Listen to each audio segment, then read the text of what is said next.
ಧರ್ಮಸ್ಥಳ ಪ್ರಕರಣದ ದೂರುದಾರ ಚಿನ್ನಯ್ಯ ಆರೋಪಿಯಾಗಿ ಜೈಲಿನಲ್ಲಿದ್ದಾನೆ. ಈಗ ಚಿನ್ನಯ್ಯ 2 ವರ್ಷಗಳ ಹಿಂದೆ ತಿಮರೋಡಿ ಮನೆಯಲ್ಲಿ ಮಾತನಾಡಿರುವ ವಿಡಿಯೋಗಳ ಸೀರೀಸ್ ದಿನ ಬಿಡುಗಡೆಯಾಗುತ್ತಲೇ ಇದೆ. ಅದರಲ್ಲಿ ಈಗಾಗಲೇ 11 ಪಾರ್ಟ್ಗಳು ಬಿಡುಗಡೆಯಾಗಿದೆ. ಸದ್ಯ ಚಿನ್ನಯ್ಯ ಸೌಜನ್ಯ ಪ್ರಕರಣದ ಕುರಿತಂತೆ ಇಂಚಿಂಚು ಮಾಹಿತಿಯನ್ನ ಬಿಚ್ಚಿಟ್ಟಿದ್ದಾನೆ.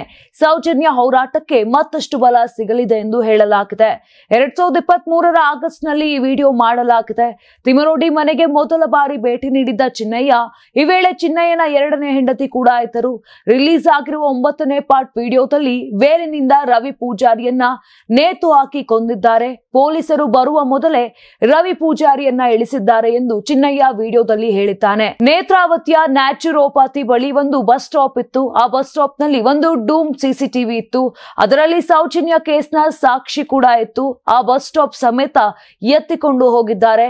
ನೇತ್ರಾವತಿ ಬಳಿ ಸೌಜನ್ಯ ಕೊಲೆ ಆಗಿದೆ. ಆದ್ರೆ ಲೀಕ್ ಔಟ್ ಆಗಿದ್ದು ಮಾತ್ರ ಉಜಿರೆಯಲ್ಲಿ. ಇದು ಹೇಗೆ ಅಂತ ಅರ್ಥ ಆಗಿಲ್ಲ ಅಂತ ಚಿನ್ನಯ್ಯ ಬಹಿರಂಗಪಡಿಸಿದ್ದಾನೆ. ಚಿನ್ನಯ್ಯ ತಿಮರೋಡಿಯಲ್ಲಿ ಮಾತನಾಡುವ ವೇಳೆ 100 ಶವಗಳನ್ನ ಓದ್ತಿದ್ದೇನೆ ಅಂತ ಹೇಳಿದ್ದ. ಇದೇ ರೀತಿಯ ಹೇಳಿಕೆಯನ್ನ ಬೆಳ್ತಂಗಡಿ ಕೋರ್ಟಿನಲ್ಲಿ 164 ಅಡಿ ನೀಡಿದ್ದಾನೆ. ಸುಪ್ರೀಂ ಕೋರ್ಟ್ ವಕೀಲರಿಗೂ ಈ ಹೇಳಿಕೆ ನೀಡಲಾಗಿದೆ.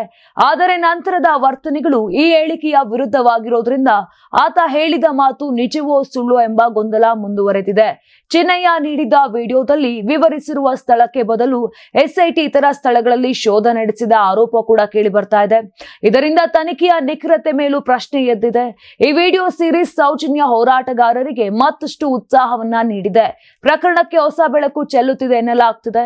ಮುಂದಿನ ಭಾಗಗಳು ಇನ್ನೂ ಹೆಚ್ಚಿನ ಮಾಹಿತಿಯನ್ನ ಬಹಿರಂಗಪಡಿಸಬಹುದೆಂಬ ನಿರೀಕ್ಷೆ ಮೂಡಿದೆ. ನಾನು 86 ಕೆಜಿ ಇದ್ದವಳು 71 ಕೆಜಿ ಬಂದಿದ್ದೀನಿ. ವಯಸ್ಸಾದ್ಮೇಲೆ ಸ್ಮಾರ್ಟ್ ಆಗಿ ಕಾಣ್ತೀರಂದ್ರೆ ಜಿನ್ನಿ. 126 ಕೆಜಿ ವೇಟ್ ಇದ್ದು ನಾವು ಈಗ 114 ಕೆಜಿ ಲೆಕ್ಕ ಬಂದಿದ್ದೀವಿ. ಯಾವುದೇ ಸೈಡ್ ಎಫೆಕ್ಟ್ ಆಗಿಲ್ಲ. 84ರಿಂದ 50 ಕೆಜಿ ಬಂದೆ. ಆಮೇಲೆ ಸಣ್ಣಗೆ ಫಿಟ್ ಆಗಿದ್ದೀನಿ. ಅದಕ್ಕೆ ನಾನು ಯೂಸ್ ಮಾಡ್ತಾ ಇರೋದು ಜೀನಿ ಸ್ಲಿಮ್. ನಿಮ್ ಮಗು ಅಳ್ತಿದ್ಯಾ? ಹಾಗಾದ್ರೆ ನಿಮ್ ಮಗುವಿಗೆ ಜೀನಿ ಸರಿ ಇಟ್ಕೊಡಿ. ಯಾಕಂದ್ರೆ ಜೀನಿ ಸರಿ ಇಟ್ಟು ನಿಮ್ಮ ಮಗುವಿಗೆ 100% ಸರಿಯಾದ ಆಹಾರ. ನಿಮ್ಮ ಮಗು ನೆಮ್ಮದಿಯಾಗಿ ನಿದ್ದೆ ಮಾಡಬೇಕಾ, ದಷ್ಟಪುಷ್ಟವಾಗಿ ಬೆಳಿಬೇಕಾ? ಹಾಗಾದ್ರೆ ಜೀನಿ ಸರಿ ಇಟ್ಟು ಕೊಡಿ. ಎಲ್ಲಾ ಮೆಡಿಕಲ್ ಶಾಪ್ಗಳು, ದಿನಸಿ ಅಂಗಡಿಗಳು, ಸೂಪರ್ ಮಾರ್ಕೆಟ್ಗಳಲ್ಲಿ ಲಭ್ಯ.